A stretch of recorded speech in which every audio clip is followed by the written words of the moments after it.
Olá, está começando um boletim de notícias. Eu sou Vanessa Brolo e te faço companhia a partir de agora.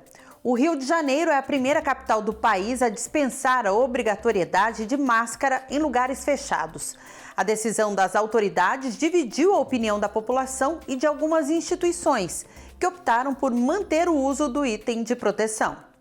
Um dia depois do decreto da Prefeitura do Rio, que tornou facultativo o uso de máscaras em locais abertos e fechados, os efeitos da liberação já foram percebidos no transporte público. Os ônibus circularam cheios de gente, que achou um alívio poder se livrar do acessório. Muito tempo, com máscara, Você sente seguro agora? Me sinto seguro agora. Estou vacinado, tranquilo. Outras pessoas decidiram manter a proteção. Eu já estou com as 3 doses de vacina, mas eu continuo com medo de pegar essa doença. Faz parte já. Não consigo sair, mas não consegui sair sem máscara. Embora o uso de máscara seja opcional, o Sindicato das Empresas de Ônibus, o Rio Ônibus, recomendou aos passageiros que mantenham o uso do acessório e que façam a higienização das mãos durante e após as viagens. O decreto desobrigou o uso de máscaras em estabelecimentos industriais, comerciais e de prestação de serviços, assim como nos órgãos públicos municipais. A decisão tomada com suporte do Comitê Científico levou em conta a queda nos índices de contágio e a redução da incidência de casos graves de Covid-19. Não faz sentido algum a gente manter obrigatoriedade de medidas restritivas num cenário epidemiológico muito favorável como a gente tem hoje. O decreto do prefeito Eduardo Paes também tratou da exigência do passaporte da vacina para acesso a locais fechados de uso coletivo. O passaporte pode continuar a ser cobrado até que o índice de vacinação das pessoas com 18 anos ou mais com a terceira dose atinja 70%. Apesar das análises positivas do Comitê Científico, alguns infectologistas se posicionam contra a flexibilização no momento. Os nossos idosos já estão com mais de 5 meses da última dose de reforço, o que os torna mais vulneráveis novamente. As crianças não estão com a vacinação, porque vacinação é estar com a vacinação completa, que em alguns casos inclui a dose de reforço. A Secretaria de Saúde do Ceará deu início à Operação Fumacê. A preocupação é com o aumento das doenças causadas pelo mosquito Aedes aegypti. Fumacê de rua em rua reforçando a prevenção. É o combate às arboviroses nos bairros com alto índice de infestação. A Secretaria de Saúde iniciou a operação numa força-tarefa para a eliminação do mosquito Aedes aegypti, o impedimento da proliferação. É uma doença que está sempre no nosso cotidiano, a cada nova chegada das chuvas, a gente sabe que aumenta o número de mosquitos, e o Aedes aegypti é um mosquito transmissor que a gente não pode de jeito nenhum deixar crescer dentro da nossa casa. Então, se a gente sabe que a fêmea do Aedes aegypti, ela coloca seus ovos em recipientes que têm água e estão desprotegidos, a gente tem que evitar isso. Não pode dar o acesso à fêmea para ela colocar os seus ovos lá e terem mais mosquitos, os mosquitos transmitirem a dengue, chikungunya ou a zika para as pessoas. A pulverização é uma das ações intensificadas para combater o mosquito. Para isso, é fundamental a população abrir as portas e janelas para que a ação tenha efeito. Uma área de 684 quarteirões será percorrida. A dona Valda não descuida em casa. Os cuidar de não manter a água parada, depósito, o meu tambor que eu tenho lá em cima é embocado. O que não é embocado tem a tampa. E o trabalho dos agentes de endemias se justifica. Cerca de 80% dos criadores do mosquito estão dentro das casas. Por isso, a colaboração dos moradores é fundamental. 2 carros com tanques de 50 litros do inseticida circulam nos bairros durante 3 horas, pela manhã e à noite.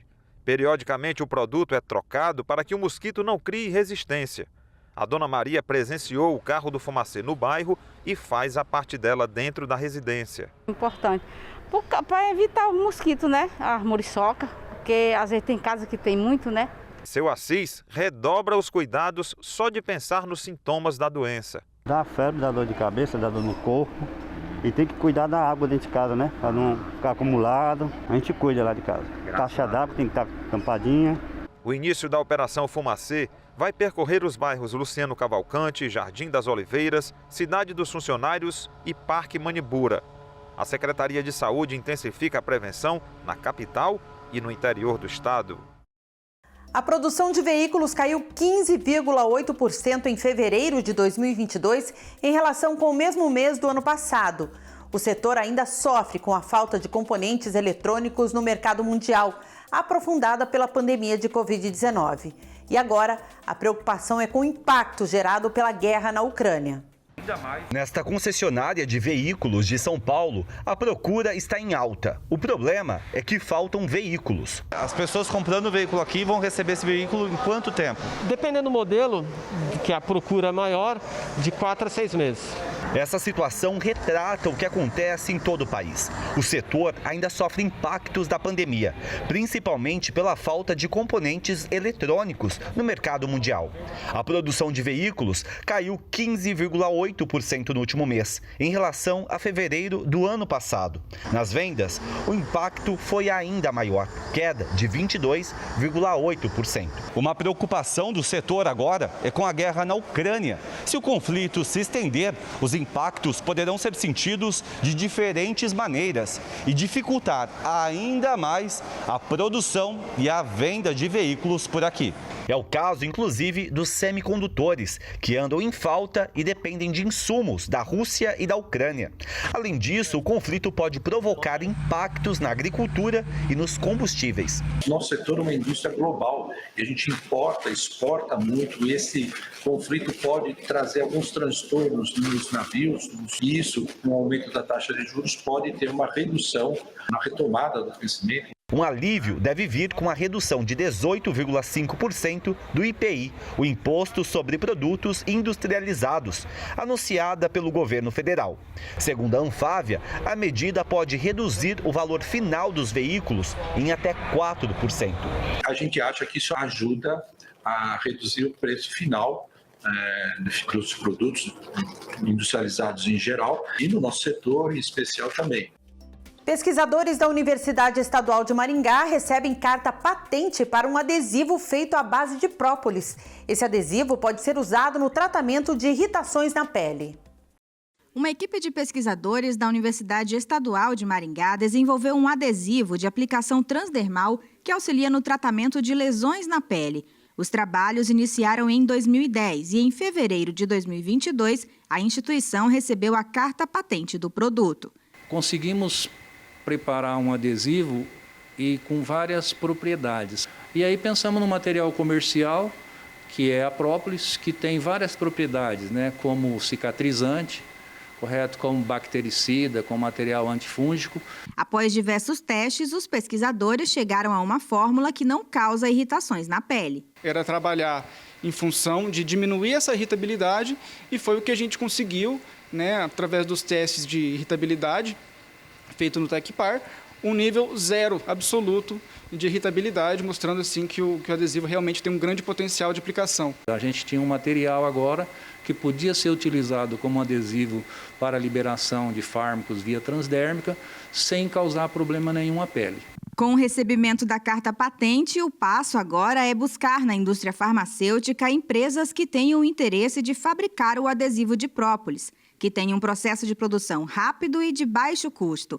Embora sua forma de uso seja semelhante aos de adesivos já existentes no mercado, os pesquisadores defendem que o custo-benefício para a produção em grande escala ainda seja mais vantajoso. A gente preparou esse adesivo e nós gastamos em torno de R$ 180 para produzir 1 litro desse adesivo. Com 1 litro de adesivo, eu consigo preparar 10 mil centímetros cúbicos de adesivo.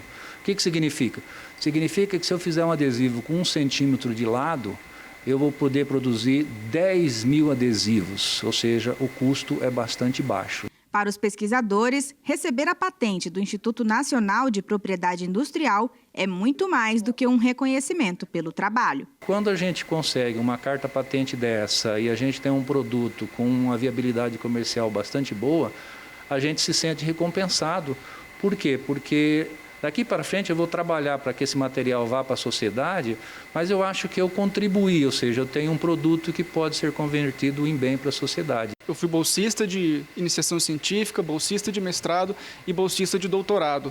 Então eu sinto que era meu dever devolver algo para a sociedade de tudo que foi investido em mim e na minha formação. Ele é metade gato, metade coelho e está dando o que falar em Taió, Santa Catarina. O bichinho diferente está sendo chamado de gatoelho. O que tem de diferente, ele tem de ativo, cheio de energia. O gatinho gosta de correr e pular pelo jardim e virou o centro das atenções nessa propriedade do bairro do Seminário, em Taió. É o novo xodó da família Welfer. É o bagunceiro, né? É pior que criança pequena, tudo que a gente tem, a gente dá para ele brincar, né? Ele tem 4 meses e atende pelo nome de Neném, só que agora é mais conhecido pelo apelido Gatoelho, uma mistura de gato com coelho. É que ele tem características dos dois animais. A cabeça é de gato, com o pescoço um pouco mais curto.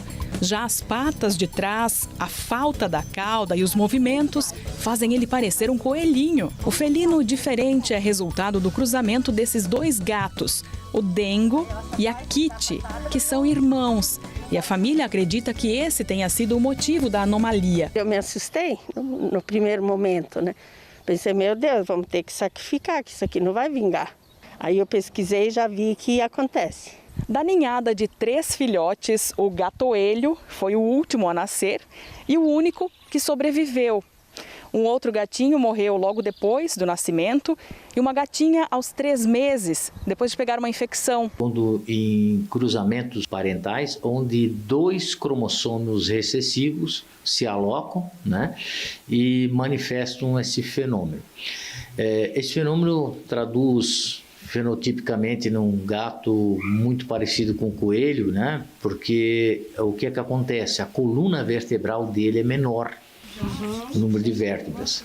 Por isso que, dependendo da situação, eles acabam não conseguindo sobreviver. O Boletim de Notícias está terminando, mas você continua com a nossa programação. Até a próxima!